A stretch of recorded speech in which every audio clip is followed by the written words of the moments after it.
What's going on, guys? Medicine in 3 minutes back here with another video, and today we're going to do a part 2 of the sleep video that we did previously.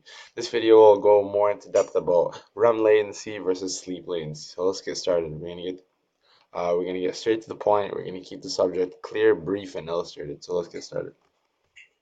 Okay, so REM latency versus sleep latency. Now, REM latency is actually the period lasting from the moment you fall asleep to the first REM period. Sleep latency is the time needed before you actually fall asleep, typically less than 15 minutes.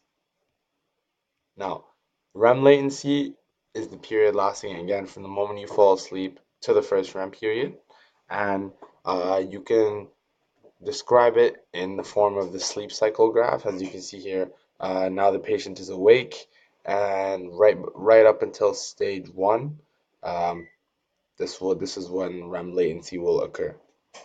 Yeah, it is generally around 70 to 90 minutes, so either a little over an hour to an hour and a half. Now, normal REM latency, so these are the facts. It will last 90 minutes. Um, when it comes to short REM latency, depression will cause a drop of about 30 minutes, so it'll be a 60-minute time, and narcolepsy will be actually less than 10 minutes for whoever has narcolepsy.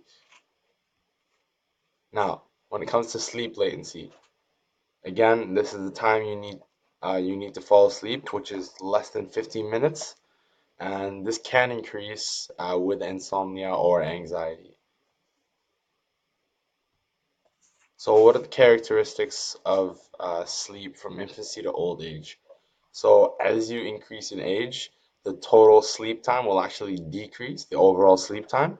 The REM will also decrease, and stages 3 and 4 will tend to vanish over time.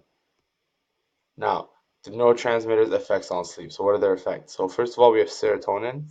It is linked with the initiation of sleep, and it increases during sleep. Next is acetylcholine. Now, this is also linked to REM increase, and as the night goes on, it will increase during the sleep.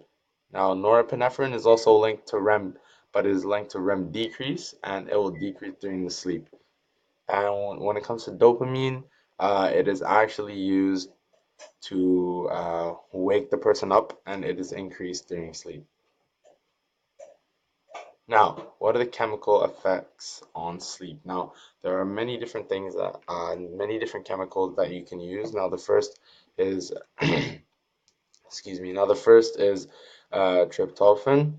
Now, you can find this in eggs, milk, and even fish. And this is basically going to increase your total sleep time. So you want this chemical if you want to increase your total sleep time. Now, some dopamine agonists produce arousal, such as bromocriptine and apomorphine. So this will help you wake up. These two chemicals. Um, Dopamine antagonists, such as chloroprom chlorpromazine and droperidol, they will actually decrease awakeness, thus increasing sleep. So it'll be much harder to wake someone up if they're using any of these. When it comes to benzodiazepines, now this will completely erase stage 4, and it is used chronically, which means they increase sleep latency. Now, alcohol intoxication also decreases REM. So yeah, that about sums up this episode of Medicine in 3 minutes. Make sure to check out our book, Butchered Gardens in Eden of the Pacific. You can find it on Amazon, Amazon, Kobo, Kindle. It's a really amazing book, like I said many times in other videos. It's got some amazing poetry, some beautiful photography. Yeah, definitely go give it a look. Yeah, I highly recommend it. So thank you guys so much for watching. If you're new, subscribe, click the like button. Don't forget to comment. Let us know if we did anything wrong. Yeah, so have a good day, guys.